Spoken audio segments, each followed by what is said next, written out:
지난 18일 낭트전을 통해 복귀전을 치렀고 61분간 활약하며 키패스 2회 등을 기록했습니다. 축구 통계 전문 매체 풋몹에 따르면 이강인은 패스 60개를 시도해 54개를 성공시켜 90%의 성공률을 기록했습니다. 결정적 기회도 2회 제공했습니다. 풋몹은 이강인에게 평점 7점을 줬습니다. 선발 출전한 공격수 중에서는 1위였습니다. 교체 자원까지 포함하면 음바페에 이은 2위였습니다. 소파스코어도 7.3점으로 좋은 평가를 내렸습니다. 축구 국가대표팀 주장 손흥민과의 충돌로 논란의 중심에 선 이강인이 소속팀 파리 생제르맹 훈련에 밝은 표정으로 참여했습니다. PSG는 19일 구단 공식 소셜 네트워크 서비스 SNS를 통해 낭트전 승리 후 다음 날의 훈련 세션이라며 낭트전에 출전한 선수들이 팀 훈련에 참여한 영상을 공개했습니다. 킬리안 음바페, 우스만 덴벨레, 아슈라프 하키미 등 주축 선수들이 모습을 드러낸 가운데 이강인 또한 밝은 표정으로 간단한 패스 훈련에 임하며 회복에 집중하는 장면이 담겼습니다. 또한 PSG는 이날 23번째 생일을 맞은 이강인을 위해 이강인 선수 생일 축하합니다. 라고 축하 게시글을 올렸습니다. 해당 게시글에는 이강인을 향한 응원 댓글이 이어졌습니다.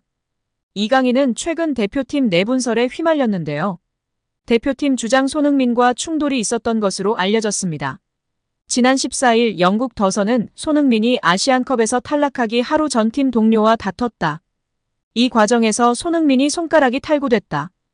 어린 선수들 중 일부는 탁구를 즐기기 위해 밥을 빨리 먹었고 식사 자리가 팀 결속 기회라고 생각한 주장 손흥민은 이에 불만이 있었다라고 보도했습니다. 이어 손흥민이 문제 삼은 후배 중에는 PSG에서 뛰고 있는 이강인도 있었다라고 덧붙였습니다. 불과 몇 시간 뒤 대한축구협회는 이례적으로 더선의 보도가 사실이라고 인정했습니다. 이후 연합뉴스는 사건 당시 이강인이 그 중심에 있었다고 전했습니다. 내용에 따르면 이강인, 서령우, 정우영 등 어린 선수들이 따로 일찍 식사를 마쳤습니다. 다른 선수들이 조금 늦게 식사를 하기 시작했고 시끌벅적하게 탁구를 치는 소리가 들려 후배들의 행동이 잘못됐다고 판단한 손흥민은 이를 제지하려 했으나 이강인이 이에 반발해 맞대응했습니다. 몸싸움이 벌어지는 과정에서 손흥민의 손가락이 탈구됐고 일부 고참급 선수들이 위르겐 클린스만 전 감독을 찾아가 요르단전 명단에 이강인을 제외해 달라고 요청한 것으로 알려졌습니다. 보도 직후 이강인은 자신의 SNS를 통해 지난 아시안컵 4강전을 앞두고 손흥민 형과 언쟁을 벌였다는 기사가 보도됐습니다. 언제나 저희 대표팀을 응원해주시는 축구팬들께 큰 실망을 끼쳐드렸습니다. 정말 죄송합니다라며 제가 앞장서서 형들의 말을 잘 따랐어야 했는데 축구팬들에게 좋지 못한 모습을 보여드리게 돼 죄송스러울 뿐입니다. 저에게 실망하셨을 많은 분들께 사과드립니다. 라고 입장문을 냈습니다. 이어 축구팬들께 저에게 보내주시는 관심과 기대를 잘 알고 있습니다. 앞으로는 형들을 도와서 보다 더 좋은 선수, 보다 더 좋은 사람이 되도록 노력하겠습니다. 라고 고개를 숙였습니다.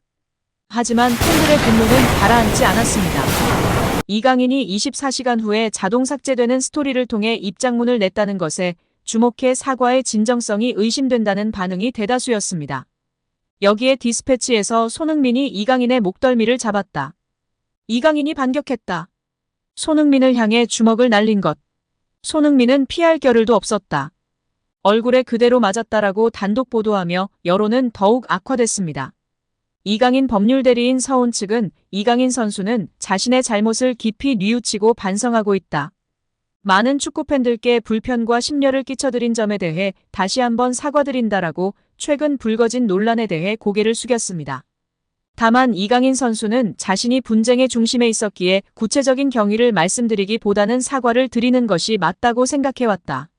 그렇지만 금일자 디스패치 기사 등에는 사실과 다른 내용이 있는데 이와 같은 내용이 마치 사실인 것처럼 확대 재생산되고 있다라며 부득이 사실이 아닌 내용에 대해서는 이를 바로잡고자 한다라고 디스패치 보도 내용에 사실과 다른 내용이 있다고 반박했습니다.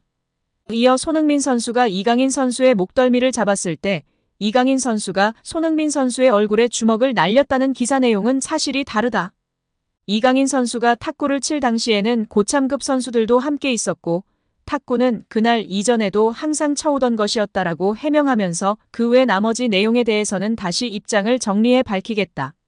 다시 한번 이강인 선수에게 실망하셨을 모든 분들께 진심으로 사죄드린다라고 덧붙였습니다.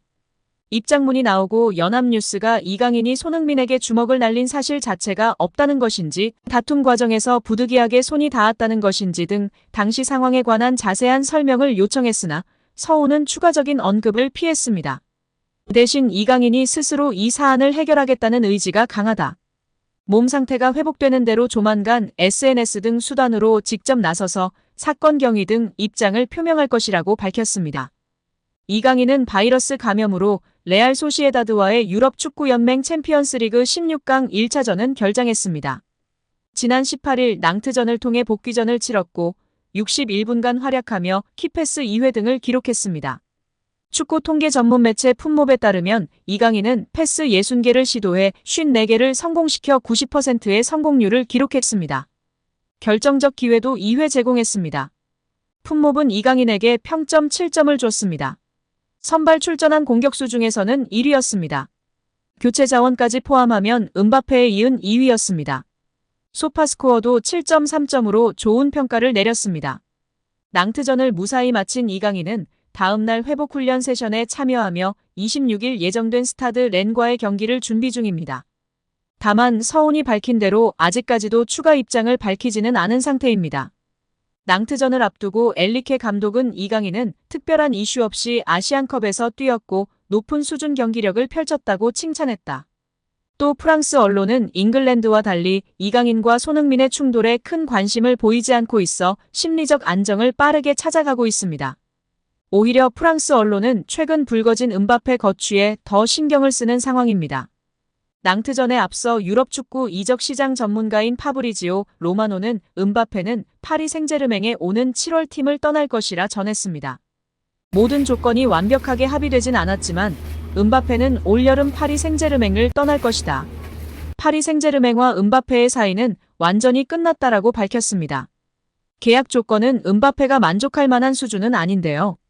로마노는 레알 마드리드는 음바페에게 계약 조건을 보냈으며 2년 전 음바페에게 했던 제안보다 훨씬 낮은 연봉이다. 파리 생제르맹과 제안한 수준에 비해서도 낮다. 레알 마드리드는 계약 직전까지 조심스럽고 침착한 상황이다라고 알렸습니다. 1차 사과문에서는 손흥민 선수를 향한 죄송한 마음은 전혀 없었고 축구팬들에게만 죄송하다고 밝히고 있고 손흥민을 특정하지 않고 형들이라고 에둘러 표현하는 모습이었습니다.